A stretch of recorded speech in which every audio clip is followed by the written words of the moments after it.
안녕하세요. 제2의 아지트에 오신 여러분 환영합니다. 우리가 누군가가 나를 좋아해 줬으면 좋겠다, 연애하고 싶다, 결혼하고 싶다, 사랑하고 싶다 이런 말은 많이 하는데요. 그런데 정작 사랑이란 무엇인지에 대해서는 잘 고민하지도 않고 이야기도 잘 나누지 않는 것 같습니다. 그래서 오늘은 우리가 사랑이라고 착각하는 것들에 대한 이야기를 나누면서요, 과연 사랑이란 무엇인지에 대한 그러한 이야기를 나눠보려고 합니다. 일단 첫 번째로 우리가 누군가를 보고 설레고 떨리고 이러면 나는 저 사람을 사랑해, 나는 저 사람을 좋아하는 것 같아, 이러한 말을 하곤 하는데요. 물론 그렇기도 하지만 그렇다고 우리가 누군가를 보고 설레고 떨린다고 이게 다 사랑이라고 할 수는 없습니다. 그냥 내가 긴장을 잘하는 사람인 걸 수도 있어요. 아니면 때로는 우리가 어떤 거를 보고 좀 약간의 공포감이나 두려움을 느껴서 이렇게 긴장을 해서 가슴이 두근거리고 이런 것까지도 우리가 사랑이라고 착각을 할 수가 있거든요. 그리고 때로는 우리가 부모님과 비슷한 사람을 봤을 때 이제 부모님이 불안정하신 분이어서 어떤 때는 나에게 되게 잘해주다가 어떤 때는 같은 상황에서 나에게 야단을 치거나 이러한 환경에서 자란 경우에요. 이게 무의식적으로 그런 비슷한 사람을 만나면 자기도 모르게 긴장을 할 수가 있습니다. 근데 그걸 보고 우리는 나는 저 사람을 좋아하는 것 같아 라고 하면서 가서 말을 붙이고 같이 관계를 형성하고 연애도 하고 그러면서 그런 거를 또 우리가 사랑이라고 착각을 할 수가 있다는 거죠. 그래서 드리고 싶은 말씀은 이렇게 긴장하고 막 가슴이 두근거리고 그런다고 이 모든 것들을 내가 누군가를 좋아한다고 착각하시면 안 된다라는 말씀을 드리고 싶고요. 실제로 이와 관련해서는 심리학 실험도 진행을 했는데요. 한 군은 높은 다리를 건너게 하고 다른 군은 낮은 다리를 건너게 했습니다. 그러고서 다리 끝에서 마주친 사람에게 얼마나 호감을 나타내는지를 비교를 했는데요. 높은 다리를 건넌 사람들이 그 다리 끝에서 만난 사람에게 더 많은 호감을 표시를 한 거예요.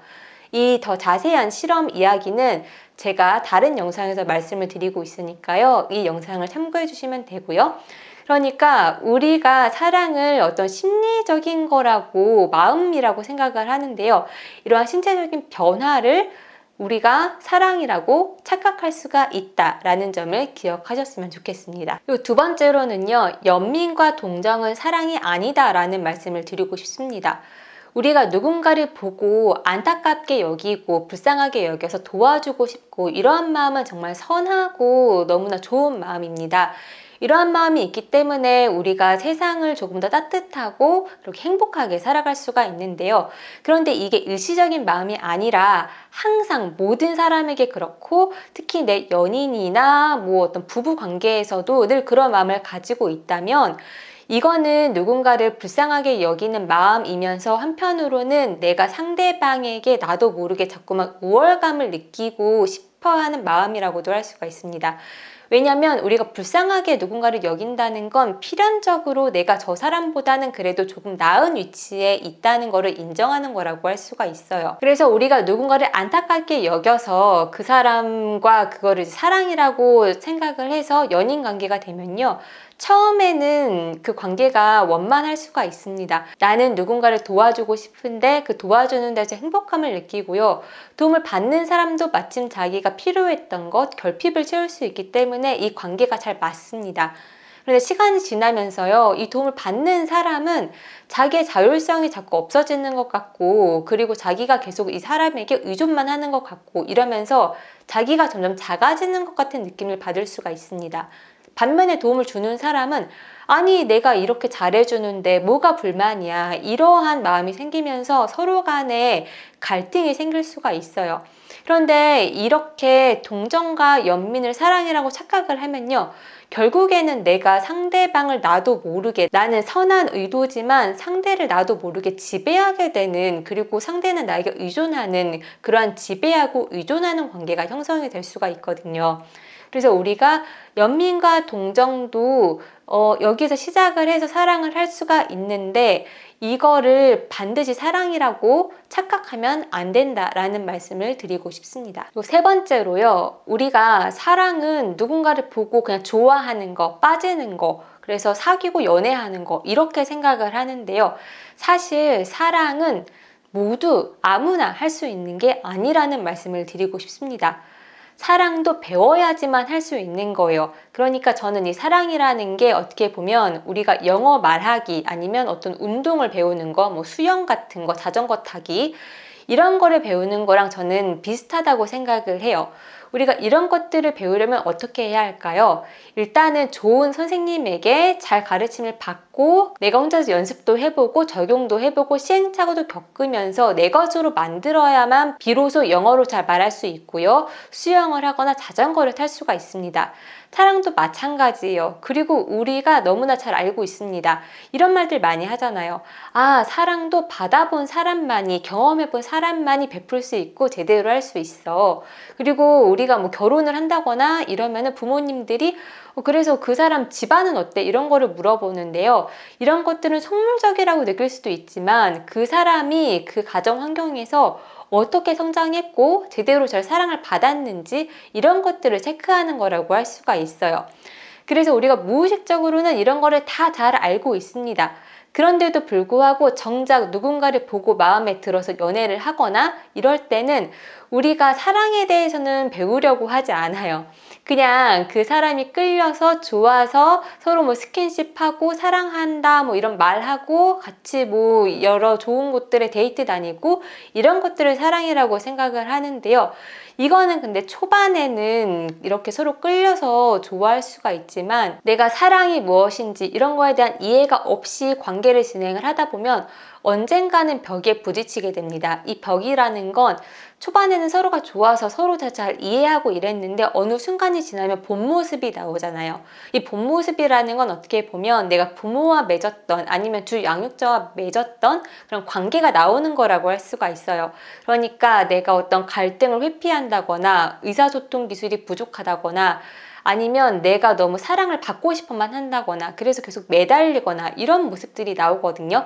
그런데 이거는 뭐 성격에 문제가 있다 이런 게 아니라 내가 이런 갈등이 생겼을 때 어떻게 해결해야 하는지 아니면 내가 상대방에게 더 사랑받고 싶고 더 이해받고 싶은데 그때 내가 어떻게 행동을 하고 말을 하고 이런 것들을 잘 전달을 할 수 있는지 이런 것들을 내가 제대로 배운 적이 없기 때문에 그런데 서로 때 다들 이 사람이 나를 이해해줬으면 좋겠어. 저 사람이 나를 이해해줬으면 좋겠어. 서로 사랑을 하기보단 서로 사랑을 받으려고 하잖아요. 그러니까 이런 거에 대한 이해가 없다 보니까 서로 갈등이 생기고 그런데 갈등을 해결해본 경험이 없으니까 더 문제는 깊어지고 이러한 상황이 발생을 하거든요.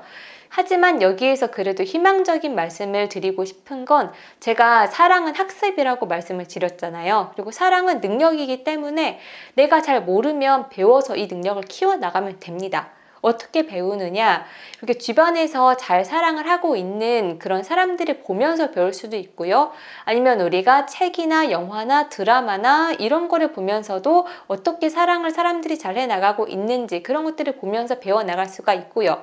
그러면서 우리가 영어나 수영이나 자전거를 배우듯이 내가 그렇게 보고 배운 거를 다른 사람들에게 실천해보고 그러면서 점점 익숙해지고 이랬을 때야 우리가 사랑이라고 말하는 그 서로 이해하고 존중하고 신뢰하고 잘 경청한다는 것이 어떤 건지 이제 진정으로 알 수 있다고 할 수가 있습니다. 그럼 네 번째로요. 이거는 우리가 처음 연애할 때 많이 저지르는 실수이긴 한데요. 우리가 어떤 사람과 취향이 같을 때, 뭐 같이 운동을 잘 비슷하게 한다거나 어떤 뭐 영화 배우를 좋아한다거나 그런데 마침 그 배우가 내가 좋아하는데 다른 사람들은 잘 모르는 그러한 나의 어떤 소수적인 취향을 공유하는 사람을 만났을 때 이랬을 때 상대방에 대한 호감이 되게 커지면서 심지어는 우리는 운명인가 봐 막 이렇게까지 생각을 하거든요. 근데 사실 취향이 같다는 건 그 사람과 나의 아주 작은 일부분의 공통점인 거죠. 그리고 어떤 대화를 트는 그러한 계기는 될 수 있지만 그게 나와 상대방이 정말로 잘 맞는다거나 운명이라거나 이렇게는 말을 할 수가 없습니다. 왜냐하면 다른 사람과 내가 비슷하고 잘 맞는다는 거는요. 일단은 가치관이 비슷해야 되고요. 그리고 뭐 성장 환경이라던가 뭐 성격이라던가 아니면은 뭐 지적 능력이라던가 뭐 수많은 관심사들이 또 있기 때문에 그 하나만을 가지고 그 소수의 취향만을 가지고 저 사람과 내가 정말 잘 맞아라고 그렇게 말을 할 수는 없다는 거예요. 근데 다만 우리가 그런 거를 보고서 아, 저 사람과 내가 운명인가 봐 라고 말을 하는 건 내가 그 사람이 마음에 드는데 어떤 아주 일부만이 공유하는 그러한 취향까지 같으니까 그거를 더 이유를 들어서 그 사람을 좋아하고 싶은 마음이 드는 거죠. 근데 그 자체로 운명이라고 할 수는 없다라는 말씀을 드리고 싶습니다. 그래서 여기서 나아가서 더 말씀을 드리면요. 저는 사랑이라는 건 결국에는 관찰과 기다림이라고 생각을 해요. 그러니까 우리가 처음에는 그냥 그 사람이 좋았는데 점점 알아가다 보면 몰랐던 모습들을 많이 발견을 하잖아요. 근데 그 과정에서 아, 저 사람은 저렇구나. 나는 저걸 이렇게 생각하는구나. 이러면서 서로의 차이를 알아가고 그러면서 나를 알아가고 상대를 알아가고 이렇게 사람에 대한 이해가 깊어지는 것 이런 것이 바로 사랑이지 않은가 싶습니다. 그래서 저는 사랑이라는 건 우리가 새로 산 옷 있잖아요. 그것과 좀 비슷하다고 생각을 해요.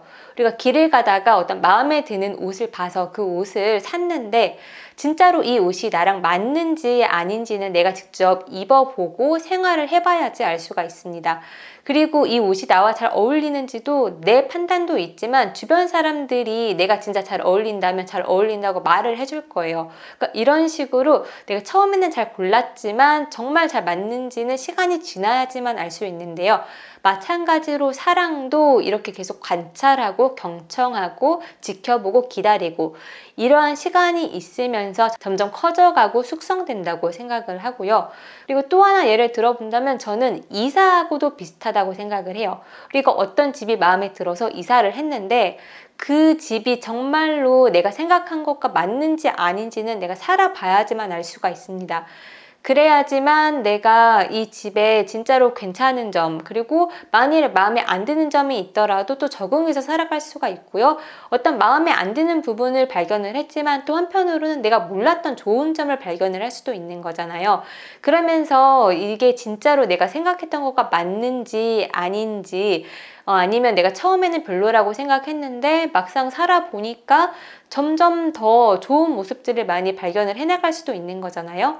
그러니까 사랑이나 인간관계도 마찬가지로 시간이 지나야지만 그 진가가 드러난다고 생각을 합니다. 그래서 오늘은 우리가 사랑이라고 착각하는 것들에 대한 이야기를 나눠봤는데요. 모쪼록 여러분들의 사랑에 대한 깊이가 깊어지고 이해가 넓어지는 그런 시간이 되셨길 바라고요. 오늘 영상도 도움이 되셨다면 구독과 좋아요로 마음을 표현해 주시면 진심으로 감사드리겠습니다. 그럼 저는 더 좋고 알찬 영상으로 돌아오겠습니다. 감사합니다.